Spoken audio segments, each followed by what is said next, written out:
Hey y'all, Happy New Year. And what a year already it has been for news.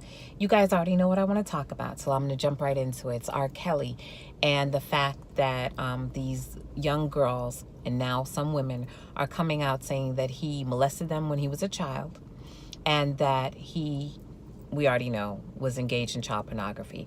I'm not going to talk about whether or not he did that. I think it's already clear.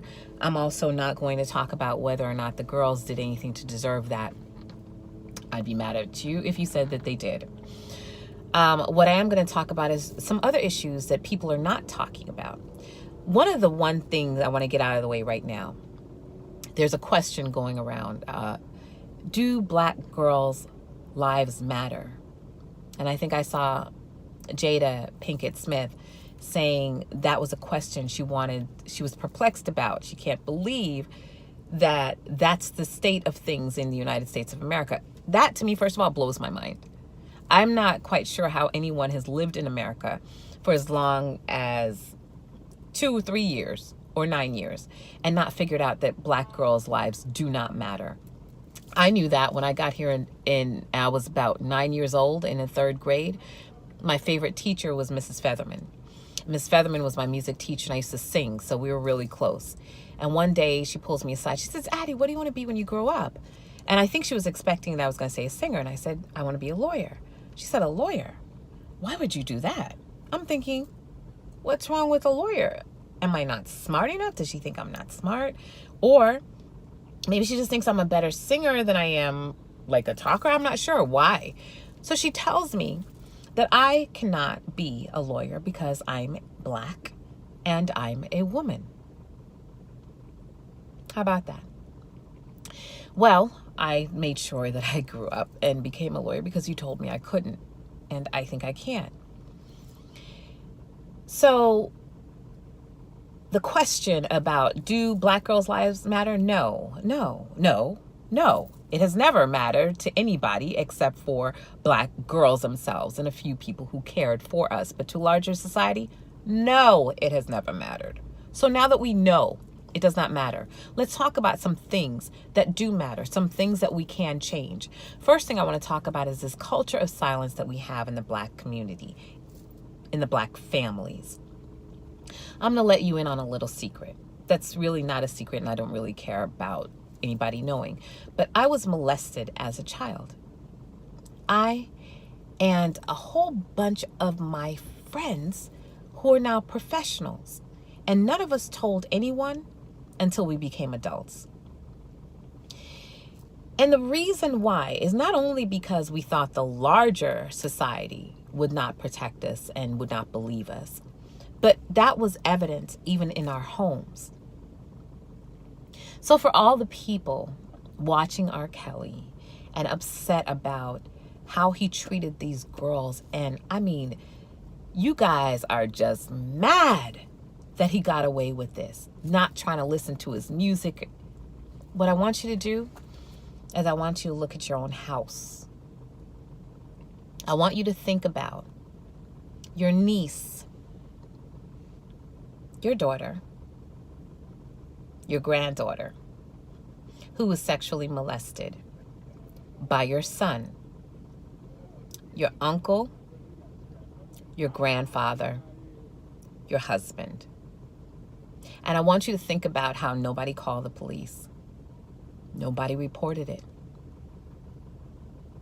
No one even said anything to her. Maybe you said, don't worry about it. We'll take care of it. Don't worry about it. We'll talk to him. And that was it. See, I knew when I was a little girl that if I told, nothing would happen because my life was not as valuable as the family friend. So all of you, let's stop this culture of silence within the black community. I understand why you don't want to call the police because we can't trust the justice system either, right? But you can do something about it. You can empower that little girl. You can make her sit sit that man down, and you can prosecute him if you need to. You can isolate him. You can beat his ass. I don't care what you do, but there is something that you can do to make that child feel empowered. The other thing that's important to raise an issue about, and I think it's perfect timing, is trauma. I believe that Black people in America collectively suffer from trauma. It is a collective trauma of racism-related experiences that range from frequent, ambiguous microaggressions to blatant hate crimes and physical assault. And that kind of trauma causes everything from low self-esteem to self-destructive behavior. I think a lot of what we see on both sides, on the family side that is reacting to the R. Kelly situation, and on the girl side, are the effects of a collective trauma that we as Black people suffer here in America. We have symptoms that are present in situations just like this R. Kelly one. So more than did this man do this to these girls, I believe it's a perfect opportunity for us to start examining how we deal with these issues in the family. So what I would like to see is more conversations about how we protect children, Black children and Black little girls. As a result of this, what are we going to do differently in our homes and our family? Everyone has to ask this question. He wasn't just a big bad monster that flew down from the sky and took these girls.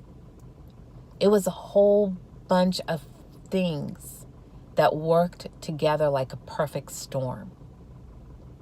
And one of those things I know that affects all of us that we can do something about is healing our Black families of the symptoms of trauma that puts our girls into these situations. Thank you guys so much for listening. I'm not sure why you spend your time listening to me, but I really do appreciate it because I feel like I have something to say. And I hope that that something makes a difference. Thank you. Peace out.